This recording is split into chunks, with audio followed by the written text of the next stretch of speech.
Genesis 1:31. And God looked at everything He had made, and He was very pleased. The word very pleased. During the first 5 days of creation, it is often mentioned, and God was pleased. God was pleased. But here on the sixth day, God was very pleased.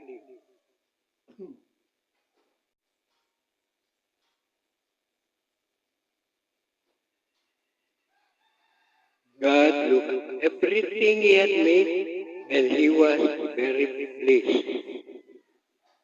Genesis 1:31. So God stopped working. He stopped from what He was doing.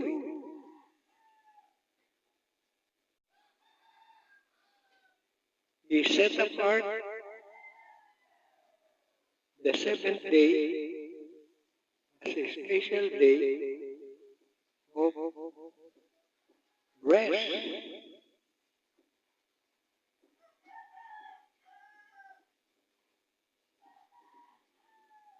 He stopped working.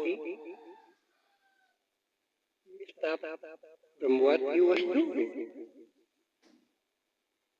And that is how the universe was created. Genesis chapter 2, verses 1 to 4. This is not a simple information. Before we can proceed to study the present, the future, we must know what happened in the past. And no one knows except our God Creator. How can we go into the past if we use the book that is of the present? No, dear friend, it is necessary to use the language of God. He used orally and in writing. And what is the language of God? In communicating with human beings. It is very plain and simple. He used the language of the Hebrews. Why did he use the language of the Hebrews? Because if we look at history, Sabbath was handed down as commandment number 4 to the people called Jews, Hebrew, Israelites, the nation of Israel. There is no conflict. There is no discrimination. The Sabbath was universal from the very beginning. It is for all human beings. In context, confined to specification, this event happened among the Jews in the nation Israel. That is why many perceive and react that it is exclusive for the Israelites. No, dear friend. It is written.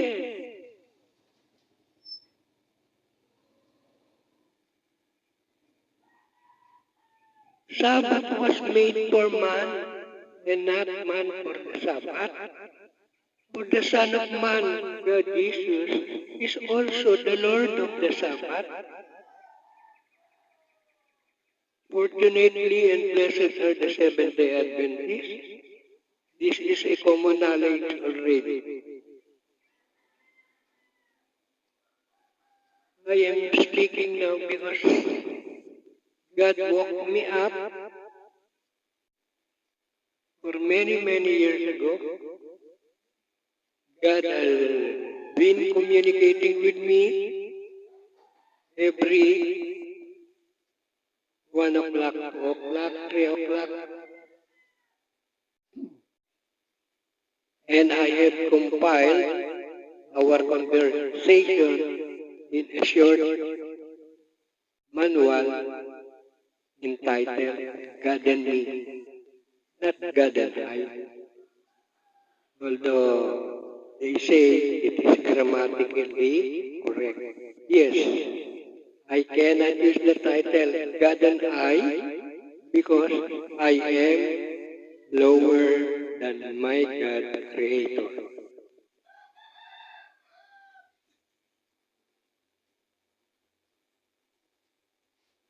The Lord says, if you treat the Sabbath sacred and do not pursue your own interest on that day,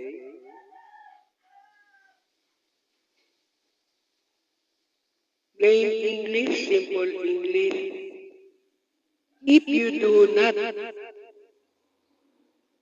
continue doing your own interest like working, studying, engaging in business, building personal or group activities,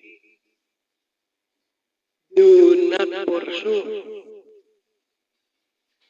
God is speaking, do not pursue. It is like driving the car. Do not enter. If you drive against that traffic regulation, you will crash. You will meet an accident. God is speaking, do not pursue. Stop. This is for the good of our physical body. Slow down.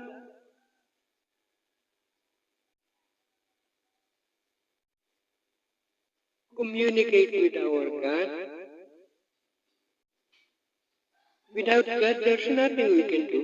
We are nothing.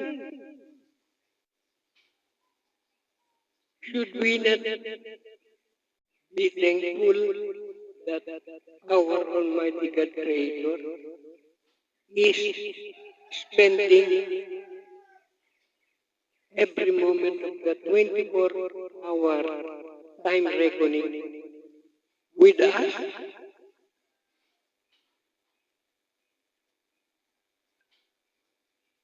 When I was baptized,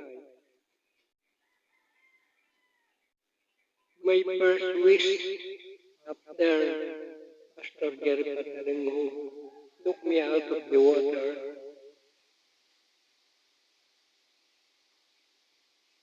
I prayed and gave thanks to God and said, Lord, take me now.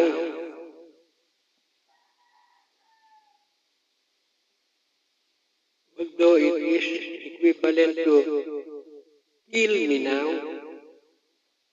because that was the very moment that I know that God has washed me clean. And right after that, I also felt that I might go back to sinning because I have no understanding of the Sabbath. I am born Catholic, yet that is not a story of my own. Manila in Zamboanga City is 1,950 kilometers away.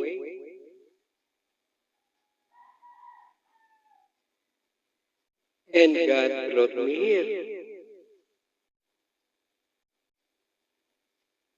The reasons be familiar with the Sabbath and tithing. Thank you, O God.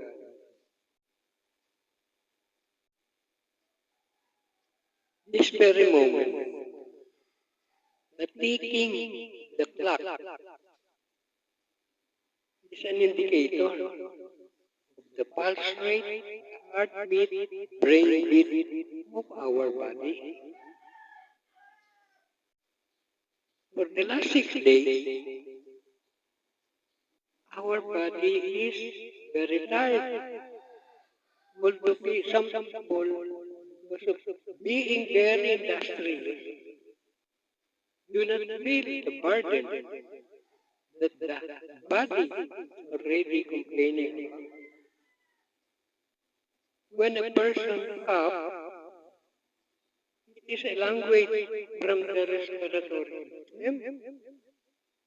When a person sneezes, it is a language from the nasal. There is one coding from our own physical body that we cannot ignore, whether we like it or not. It has been described simply as call of nature, or we have to expel the urine from our body, urination.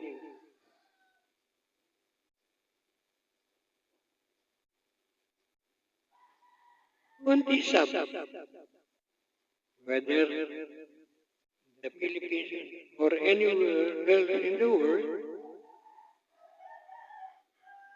God lovingly, kindly wants us to hold us and be with Him.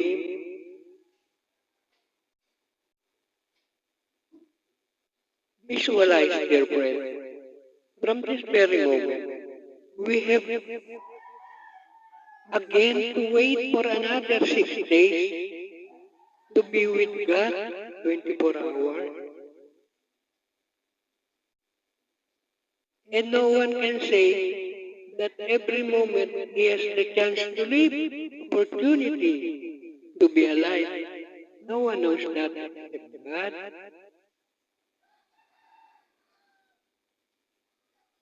The busyness,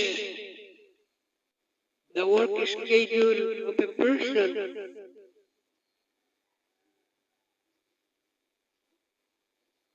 had led him to the point of being idolatrous.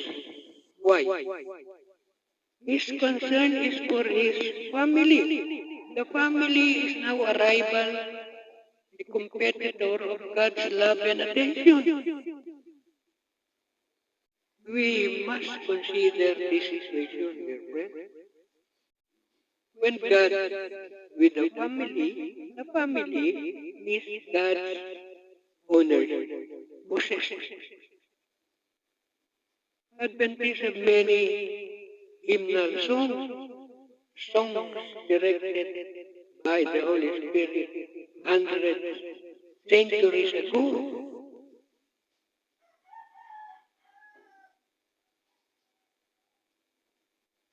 The Adventists are the only people who hold the song of people related to God hundreds and hundreds of years ago.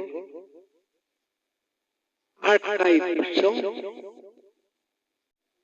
and very sweet to hear, full of emotion.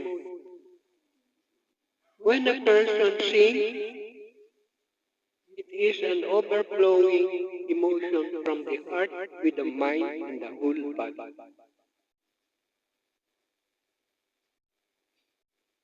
The holy angels of God are always singing in front of God because God is a lover of songs. And only one person on planet Earth was able to please God through singing. Instead of just pronouncing words, every word is a song. And and it was done by King David. That is why we have the book of Psalms. And God blessed David tremendously and over and above the crime that King David committed, adultery and murder, still God forgave him. Why? Because God wants always King David to sing and hear his word. In the entire Holy Bible,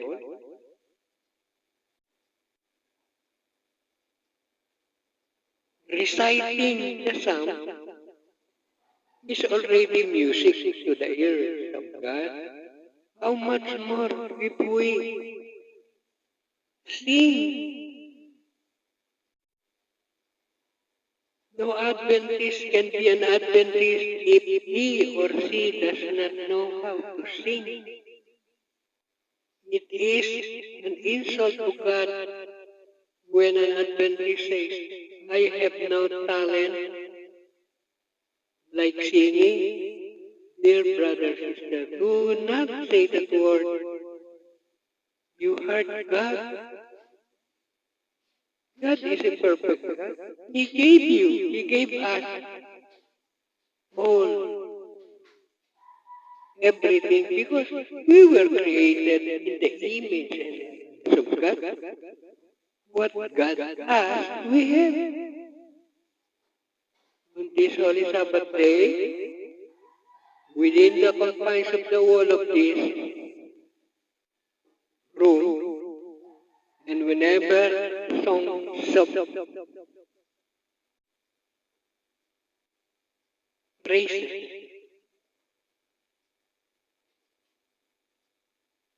displayed, personalized, or on recording, every word, the lyrics are embedded in the walls and outside.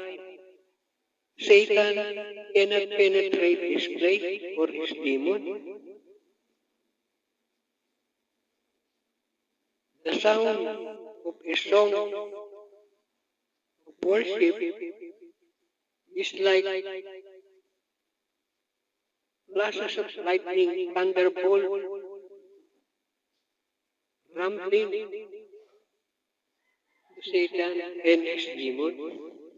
It was already demonstrated by King David when King Saul was being tormented by the devil. He played his harp, he sang songs. We may not be King Saul, but we are already in this condition without us personally being aware. Many people do not like to hear songs with spiritual value. Dear friends, please do not use the word religious. It is only a matter of description made by man. It is spirituality, consciousness that we must have taught by God.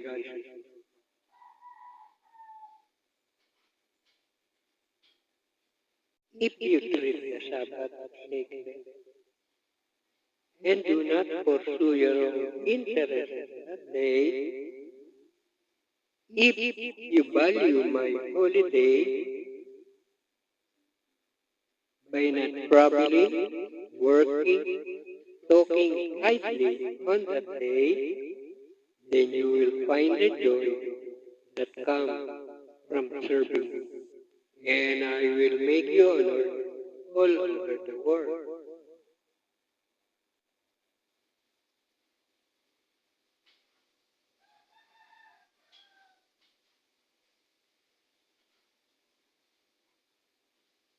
statement are simple, clear, and arranged.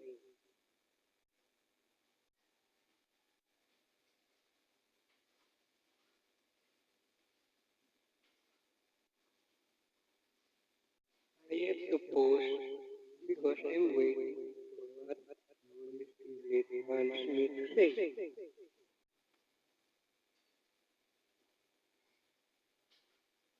By not traveling. Of course, we have to travel for the purpose of doing God's will, not to travel for work, entertainment, enjoyment. No, we can travel.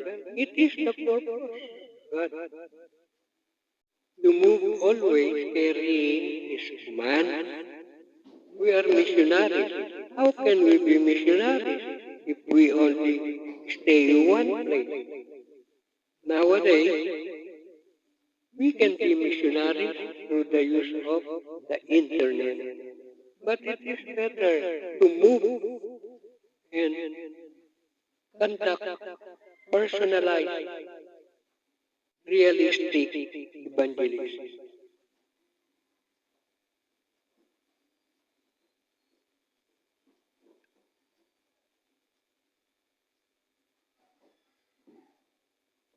And you will enjoy the land I gave to your ancestor Jacob.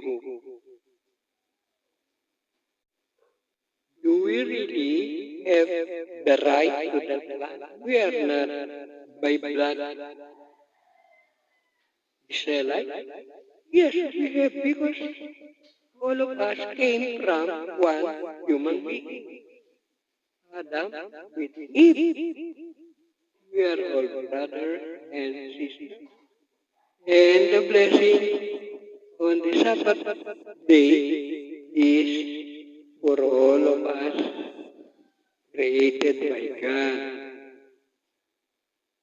No other day, no matter how human beings justify, give reasons to celebrate the Sabbath according to their own schedule, will ever enjoy and receive what God spoke in Isaiah 58:13-14.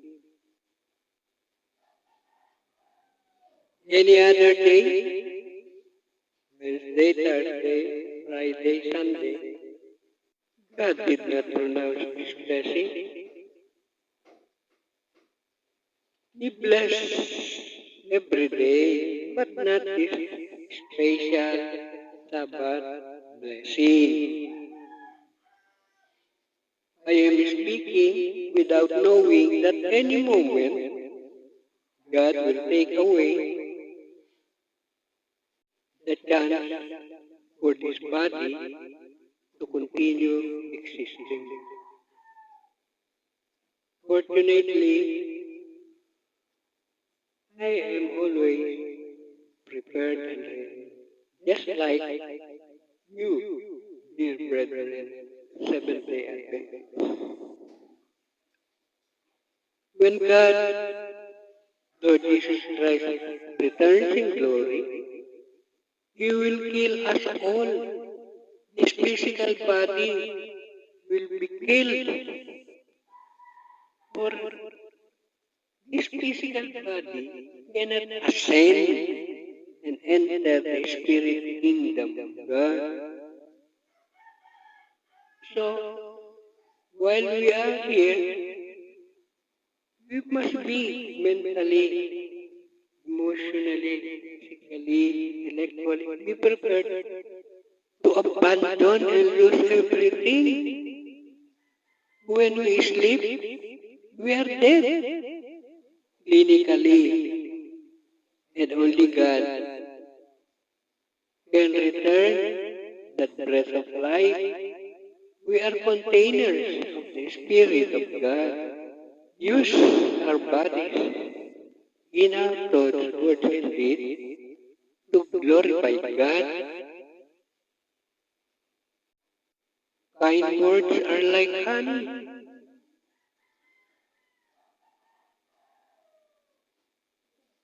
good for your health.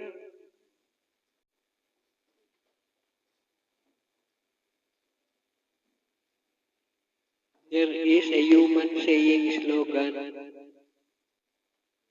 I came across even while in high school.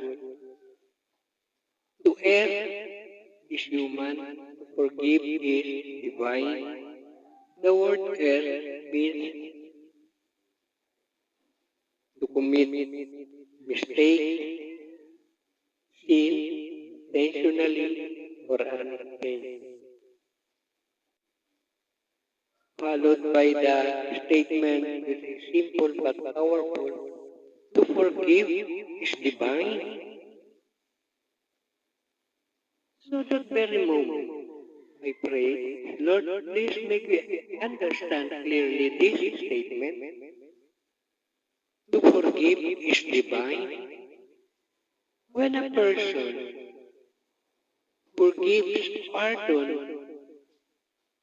is merciful to the one who offended him or her, directly, knowingly,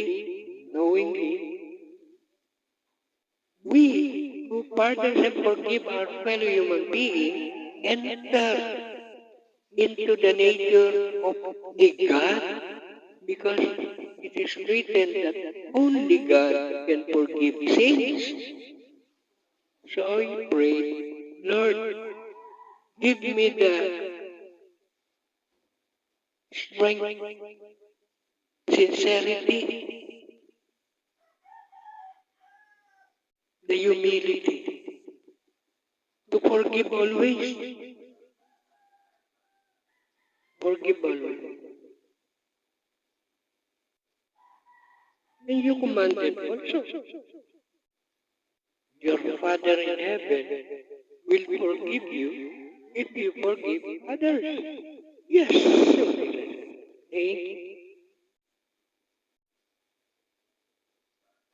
in the blessing for the servants of the Sabbath,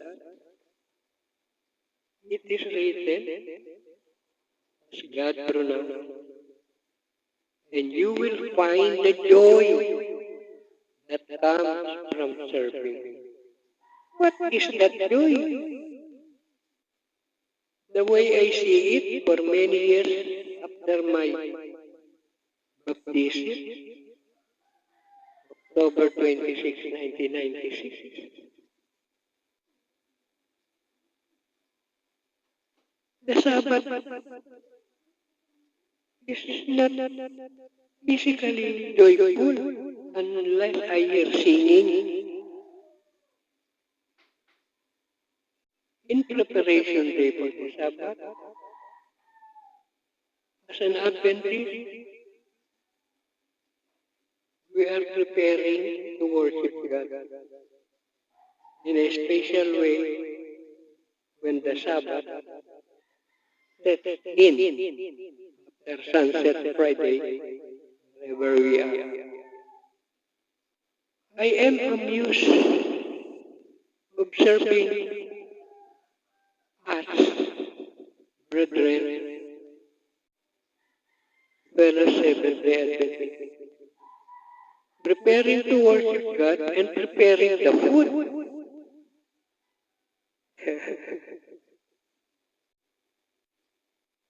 Can we not live for a moment reducing this burden of food preparation?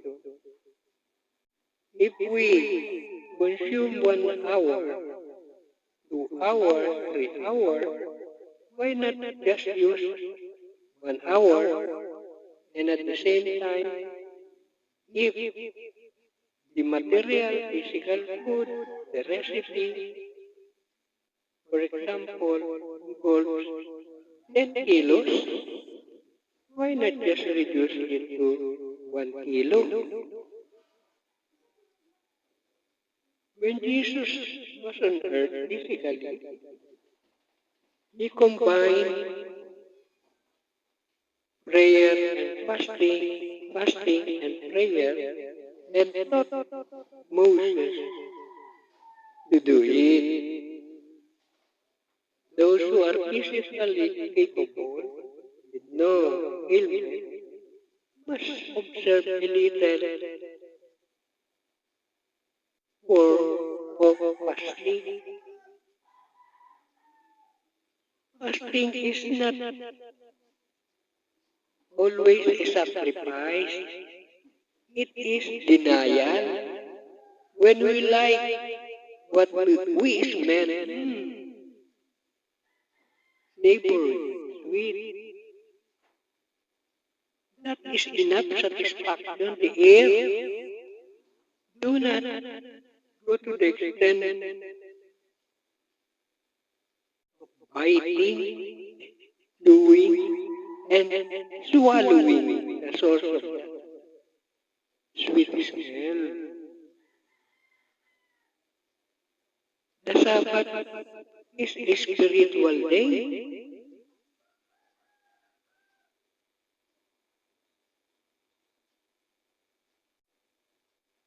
Just visualize in heaven, worshiping, singing in front of God. Have you read anything that the angels in heaven singing, worshiping God always, especially on the Sabbath, eat spiritual food? There is no mention. But there is a time there in heaven, a gathering in the long table. We must study what is taking place in heaven and on earth. This is a synchronized focus.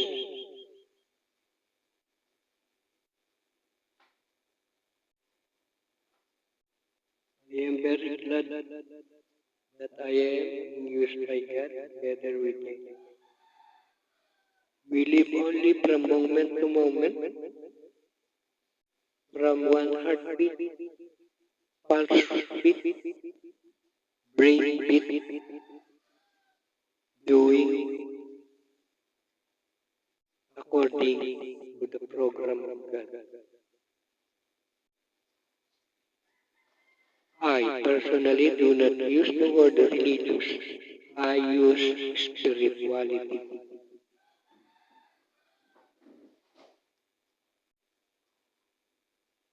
When Jesus Christ came to earth and assumed the body of a human being, he never spoke about directly, this is my religion. Jesus is not very religion. He carried the teaching of God, and this is spiritual truth, facts. Because of the use of the term religion, the people were divided. The Israelites, who were called chosen people, were divided among themselves because of the word religion, which is a simple term of binding, tying together, like the broomstick. That is not the love of God. It is Jesus Christ's example that we must follow, not the church leaders' elders. We may be Adventists now, but we are more strict than God. We must not measure other people, whether Adventists or not. We have no right to judge others or to evaluate others. We only have the right to live in harmony and peace.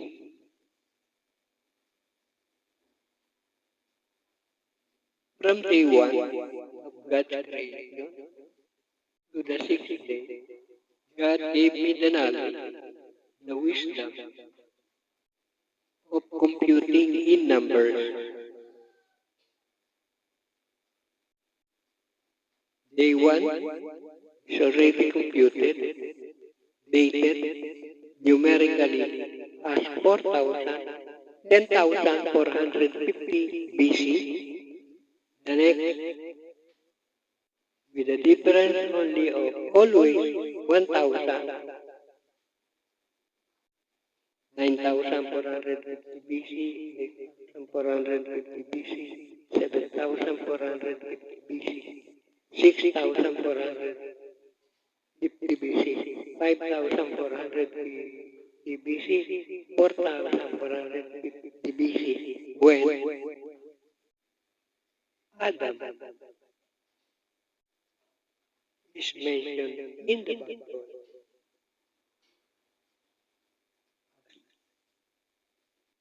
as having a moment of creation.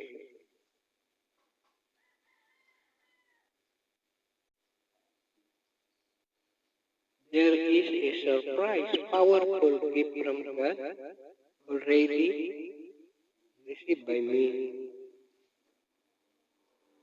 According to the book of Genesis, chapter 6, verses 14, 15, 16, and beyond, the true dimensions, measurement, and specification of God's ark, Noah's ark, was drawn by God Himself. God is an architect, engineer, scientist. For the first time, God manifested, demonstrated, displayed His divine presence on planet Earth among people He created when He called some human being, as written in the book Exodus 30, verses 1 to 6. He called Bezalel, son of Ur, and the assistant Oholiab, son of Dan, and all other skillful craftsmen to build the Ark of the Covenant. It was followed meticulously as right by God. I am narrating this historical biblical fact because I am being ordered by God. The moment has come and it is moving towards fulfillment. As tentatively scheduled on May 3 or wonderful on May 7, we, Jane and me, will be, according to God's will, be one of the couple during the mass wedding. As a special program, the city of Zamboanga, through the courtesy of incumbent Jandalipe, Labman, the wedding will be in commemoration of Valentine's Day. The tentative schedule concerning people, places, events, and circumstances is for us interested to monitor. We have the gadget. This recording will be relayed to as many of our friends.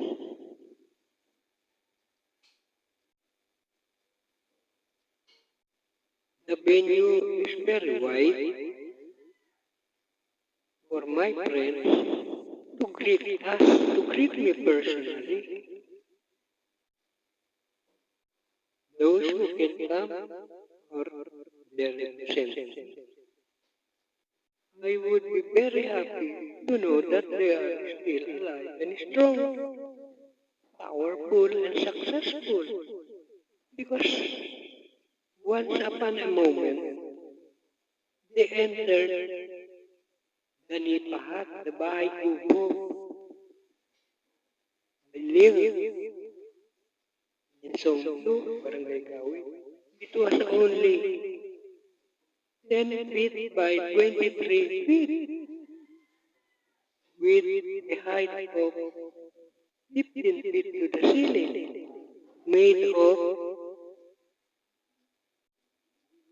bamboo flooring and nipahat roofing.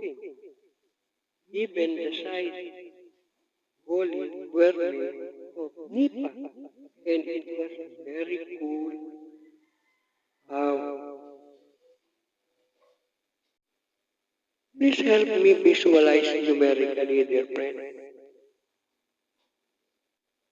In that small nipa house, by Kubo, every day the minimum number of persons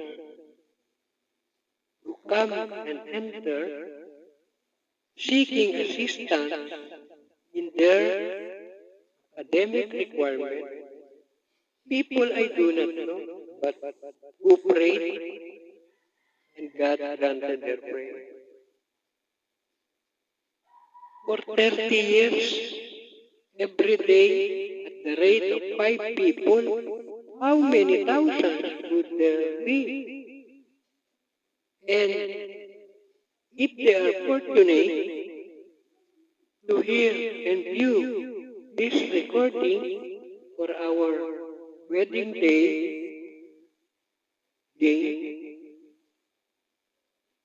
that would be a lot number, and that would be a measure of success on my part personally, that I have brought them to God's love.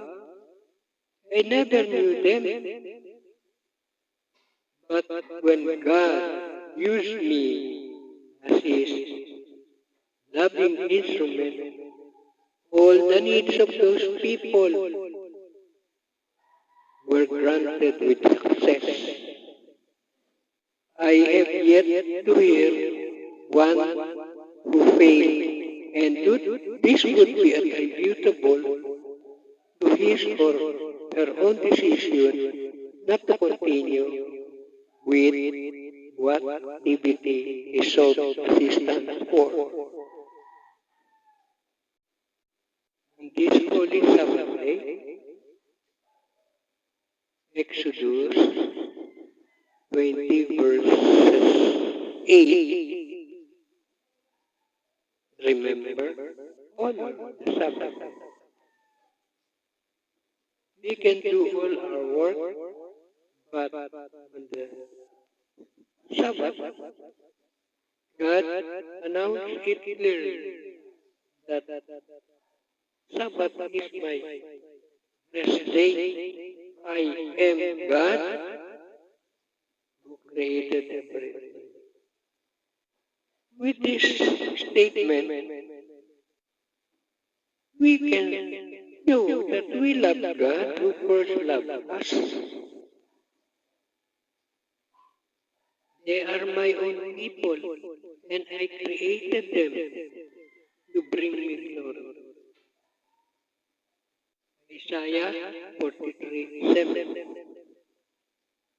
Being a people of God does not belong to the Israelites alone, all beings created by God in His own image and likeness, believing, fearfully, obeying, reverently, respectfully in His word, we become one of His people.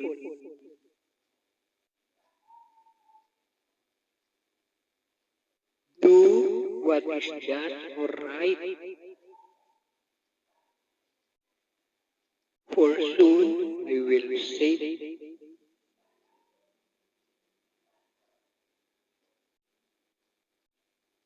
I will bless those who always observe the Sabbath and do not misuse it.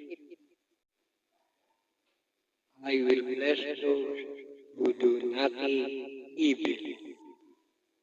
There is a special blessing about the Sabbath only for those who do not misuse it. And what is misuse?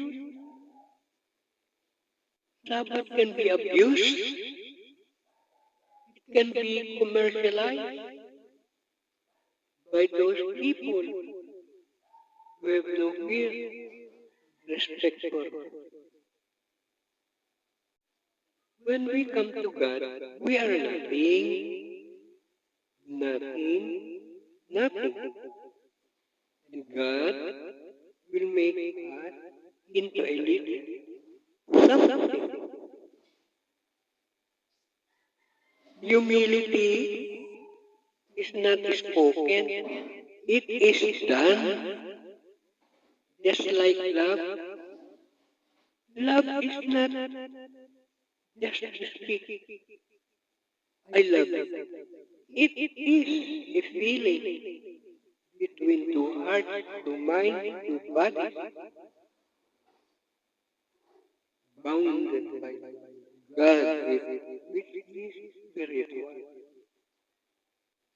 How can we say we love God if the people around us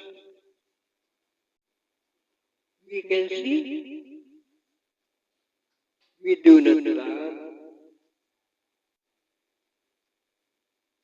Better press love than to speak about it.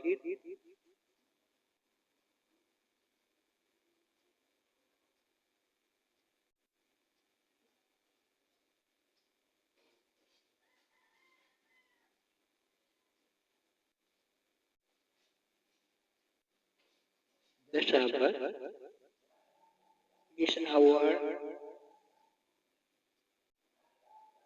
eternal covenant that I am your God and you are my people. Ezekiel 20:20. These are words meant for those who believe in the Word of God, in the personality of a God Creator, called by so many names, but one and the same God.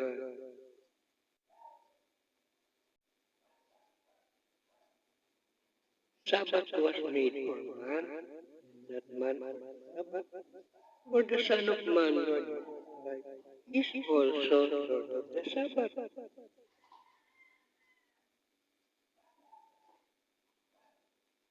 By knowing, reciting, reading, copying, hearing all about Sabbath, it becomes embedded, integrated in our personality as the faithful Sabbath keeper.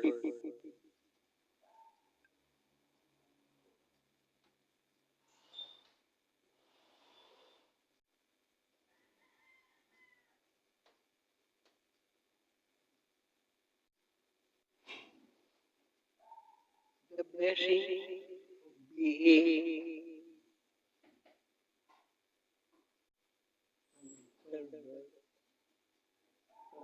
practitioner of the Sabbath brings us God, us and we to God.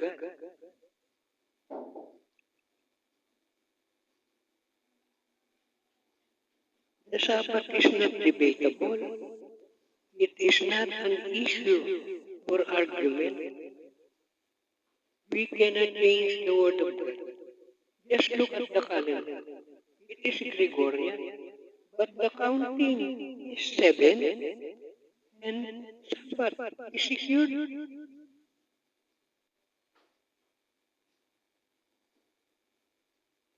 There are many things that God had showered on me and continues to shower on me, which will soon be a physical reality, quality for you, dear brethren, friends. You see, right after the moment our wedding day, they will all come into visibility. Pray for us always as we pray for you.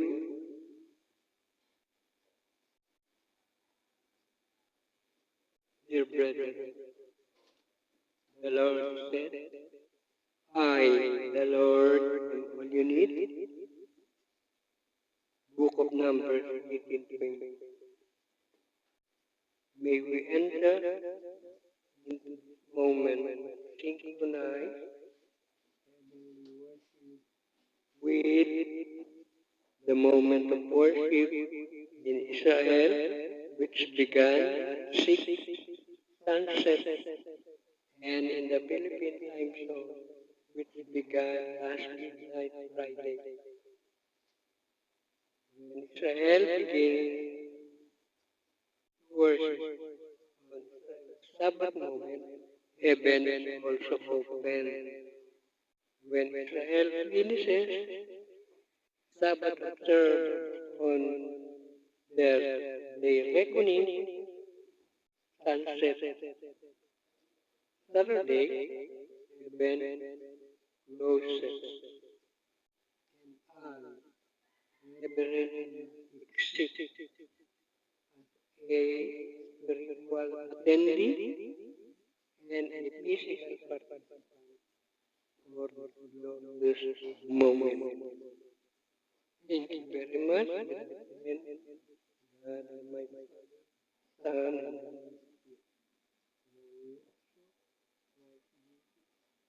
Jesus, Iman, all my dear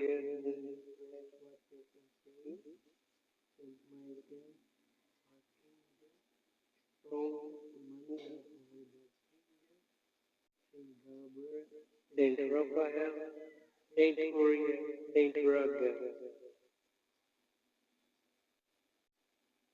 may we please God always. Still here,